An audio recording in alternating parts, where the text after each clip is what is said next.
ಎಲ್ರಿಗೂ ನಮಸ್ಕಾರ ಸ್ನೇಹಿತರೆ ಇವತ್ತಿನ ಈ ಒಂದು ವಿಡಿಯೋದಲ್ಲಿ ಕರ್ನಾಟಕ ರಾಜ್ಯದಲ್ಲಿರುವಂತಹ ಪೊಲೀಸ್ ನೇಮಕಾತಿಗಳಲ್ಲಿ ಹಲವಾರು ಬದಲಾವಣೆಗಳನ್ನು ಕರ್ನಾಟಕ ಸರ್ಕಾರ ತಂದಿದ್ದು, ಅದರಲ್ಲಿ 3 ಮೇಜರ್ ಬದಲಾವಣೆಗಳನ್ನು ಈ ಒಂದು ವಿಡಿಯೋದಲ್ಲಿ ತಿಳಿಸಿಕೊಡ್ತೇನೆ ಮತ್ತು ಇತರೆ ಬದಲಾವಣೆಗಳು ಕೂಡ ಹೇಳುತ್ತೇನೆ.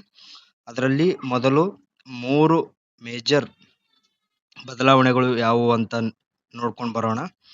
ನೋಡಬಹುದು ಇಲ್ಲಿ ಕರ್ನಾಟಕ ಸರ್ಕಾರದ ನಡವಳಿಕೆಗಳು. ಪೊಲೀಸ್ ಇಲಾಖೆಯಲ್ಲಿನ ಕಾನ್ಸ್ಟೇಬಲ್ ವೃಂದದ ಹುದ್ದೆಗಳಿಗೆ ನೇಮಕಾತಿಯ ಕುರಿತು ಇಲ್ಲಿ ನೋಡಬಹುದು.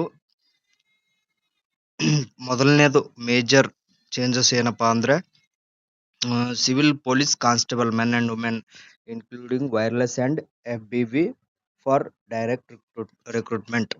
ನೋಡಿ ಸ್ನೇಹಿತರೆ, ಇಲ್ಲಿ ಮೊದಲಿಗೆ ಮಿನಿಮಮ್ ಏಜ್ ಬಂದ್ಬಿಟ್ಟು 19 ಇತ್ತು. ಈಗ ಚೇಂಜಸ್ ಮಾಡಿ 18 ವರ್ಷಕ್ಕೆ ಮಿನಿಮಮ್ ಏಜ್ ಮಾಡಿದ್ದಾರೆ. ಇಲ್ಲಿ ನೋಡ್ಬೋದು, minimum and maximum age limit is reserved as follows. Direct recruitment men and women. ಅದರ್ಸ್ದವರಿಗೆ 18, ಎಲ್ಲ ಒಂದು ಕ್ಯಾಟಗರಿದವರಿಗೆ ಮಿನಿಮಮ್ ಏಜ್ 18 ಮಾಡಿದ್ದಾರೆ. ಮತ್ತು ಅದರ್ಸ್ ಇನ್ ಸರ್ವಿಸ್ ನಲ್ಲಿ ಚೇಂಜ್ ಇದೆ. ಇನ್ ಸರ್ವಿಸ್ ನಲ್ಲಿ 24 ಇದೆ. ಇಲ್ಲಿ ನೀವು ನೋಡಬಹುದು. ಇನ್ನು ಇದು ಮೊದಲನೇ ಬದಲಾವಣೆ. ಇನ್ನು ಆರ್ಮ್ಡ್ ಪೊಲೀಸ್ ಕಾನ್ಸ್ಟೇಬಲ್ ಅಂದ್ರೆ CRDR ನಲ್ಲಿ ಡೈರೆಕ್ಟ್ ರಿಕ್ರೂಟ್ಮೆಂಟ್ ನಲ್ಲಿ ಮೊದಲು ಇದು ಎಜುಕೇಶನ್ ಕ್ವಾಲಿಫಿಕೇಶನ್ 10th ಮೇಲೆ ಇತ್ತು, SSLC ಮೇಲೆ ಇತ್ತು. ಈಗ ಇದು ಚೇಂಜ್ ಮಾಡಿ education qualification is revised as PUC instead of SSLC. ಅಂದ್ರೆ SSLC ಬದಲಿಗೆ PUC ಅಂತ ಇದು ಎಜುಕೇಶನ್ ಕ್ವಾಲಿಫಿಕೇಶನ್ ಮಾಡಿದ್ದಾರೆ. ಇದು ಕೂಡ ಒಂದು ಮೇಜರ್ ಬದಲಾವಣೆ. ಏಕೆಂದ್ರೆ ಮೊದಲು 10th ಮೇಲೆ ಈ ಒಂದು ರಿಕ್ರೂಟ್ಮೆಂಟ್ ಇತ್ತು. ಹಾಗಾಗಿ ಇನ್ಮೇಲೆ PUC ಮುಗ್ದೋರು ಯಾರು ಅಪ್ಲಿಕೇಶನ್ ಇಲ್ಲಿ ಹಾಕ್ಬಹುದು, ಎಲಿಜಿಬಲ್ ಆಗ್ತಾರೆ. SSLC ಮುಗ್ದಿದ್ರೆ ಇದಕ್ಕೆ ಎಲಿಜಿಬಲ್ ಆಗೋದಿಲ್ಲ. ಇದೊಂದು ಮೇಜರ್ ಬದಲಾವಣೆ. ಇನ್ನೊಂದು ಇದೆ, ನೋಡೋಣ. ಇನ್ನೊಂದು ಮೇಜರ್ ಇದೆ, special reserve police constable KSRP. ಇಲ್ಲಿ ನೋಡಬಹುದು, ಲಾಸ್ಟ್ ಇದೆ. ಇಲ್ಲಿ ನೋಡಬಹುದು ಪೊಲೀಸ್ ಕಾನ್ಸ್ಟೇಬಲ್ KSISF ನಲ್ಲಿ ಮೇಜರ್ ಅಂದ್ರೆ ಮೇಜರ್. ಏಕೆಂದ್ರೆ ಬಹಳಷ್ಟು ಜನ 1 ಸೆಂಟಿಮೀಟರ್, ಅರ್ಧ ಸೆಂಟಿಮೀಟರ್ ನಲ್ಲಿ ಹೈಟ್ ನಲ್ಲಿ ಹೋಗುವ ಸಾಧ್ಯತೆ ಇದೆ. ಇಲ್ಲಿ ಹೈಟ್ ಚೇಂಜ್ ಮಾಡಿದ್ದಾರೆ. ಕೇವಲ ಪೊಲೀಸ್ ಕಾನ್ಸ್ಟೇಬಲ್ KSISF ನಲ್ಲಿ ಮಾತ್ರ. ಮೊದಲಿಗೆ ಇಲ್ಲಿ ನೋಡಬಹುದು, ಇನ್ ಫಿಸಿಕಲ್ ಸ್ಟ್ಯಾಂಡರ್ಡ್ ಟೆಸ್ಟ್. ಇಲ್ಲಿ ನೋಡಬಹುದು, ಇಲ್ಲಿದೆ ನೋಡಿ ಹೈಟ್ ಬಗ್ಗೆ. In physical standard test minimum height for men is revised to 168 centimetre from 170 centimetre and for women is revised 157 centimeter from 158 centimeter. ಅಂದ್ರೆ ಬಾಯ್ಸ್ಗೆ ಅಂದ್ರೆ ಮೆನ್ಗೆ 170 ಸೆಂಟಿಮೀಟರ್ ಬೇಕಾಗಿತ್ತು ಮೊದಲು, ಈಗ 168 ಮಾಡಿದ್ದಾರೆ.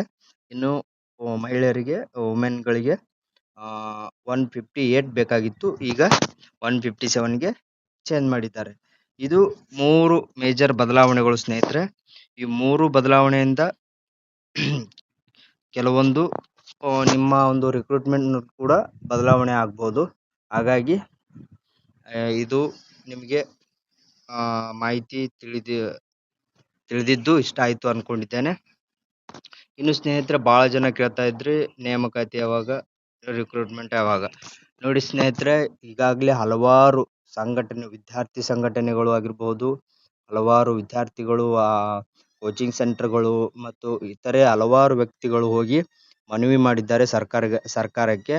ಆದ್ರೂ ಸಹಿತ ಸರ್ಕಾರ ಯಾವುದೇ ಒಂದು ನಿರ್ಧಾರವನ್ನು ತೆಗೆದುಕೊಳ್ಳಲು ವಿಫಲವಾಗುತ್ತಿದೆ. ಈ ಹಿಂದೆ ಒಂದು ಅಫಿಷಿಯಲ್ ಫ್ಯಾಕ್ಸ್ ಅನ್ನು ಕಳಿಸಿದ್ದರು, 1 ತಿಂಗಳಲ್ಲಿ 56,432 ಹುದ್ದೆಗಳು ತುಂಬಿಕೊಳ್ತೇವೆ ಅಂತ ಹೇಳಿ. ಆದ್ರೆ 2 ತಿಂಗಳು ಆಗ್ತಾ ಬಂತು, ಅಪ್ರಾಕ್ಸಿಮೇಟ್ಲಿ 2 ತಿಂಗಳು ಆಗ್ತಾ ಬಂತು. ಇನ್ನೂ ಕೂಡ ಯಾವುದೇ ಒಂದು ರಿಕ್ರೂಟ್ಮೆಂಟ್ ಪ್ರೊಸೆಸ್ ಸ್ಟಾರ್ಟ್ ಆಗಿಲ್ಲ, ನೋಟಿಫಿಕೇಶನ್ ಕೂಡ ಬಂದಿಲ್ಲ. ಸನ್ಮಾನ್ಯ ಸಿದ್ದರಾಮಯ್ಯನವರು ಈ ಒಂದು ಅಭ್ಯರ್ಥಿಗಳ ಒಂದು ನೋವನ್ನು ಅರ್ಥ ಮಾಡಿಕೊಂಡು ಬೇಗನೆ ಒಂದು ನೋಟಿಫಿಕೇಶನ್ ಮಾಡ್ಬೇಕಂತೇಳಿ ಕೇಳ್ಕೊತಾ ಇದ್ದೇನೆ. ಇನ್ಮೇಲೆ ಏನಾದರೂ ನೋಟಿಫಿಕೇಶನ್ ಆಗದೆ ಹೋದ್ರೆ ವಿದ್ಯಾರ್ಥಿಗಳು ಕೆಂಡಾಮಂಡಲ ಆಗುವುದು ಗ್ಯಾರಂಟಿ. ಕೆಂಡಾಮಂಡಲ ಅಂದ್ರೆ ನೀವು ನೋಡಬಹುದು ಆಲ್ರೆಡಿ ಬಾಂಗ್ಲಾದೇಶದಲ್ಲಿ ಯಾವ ತರ ರಿಸರ್ವೇಶನ್ಗೆ ಸಂಬಂಧಪಟ್ಟಂತೆ ಯಾವ ತರ ಒಂದು ಬೆಂಕಿ ಹತ್ತಿ ಉರಿಯಿತು, ಹಾಗೆ ಮುಂದೊಂದು ದಿನ ಕರ್ನಾಟಕದಲ್ಲೂ ಆಗುವ ಸಾಧ್ಯತೆ ಇದೆ. ಈ ಒಂದು ಸರ್ಕಾರ ಸರಿಯಾದ ನಿರ್ಧಾರ ತೆಗೆದುಕೊಳ್ಳದೆ ಹೋದ್ರೆ.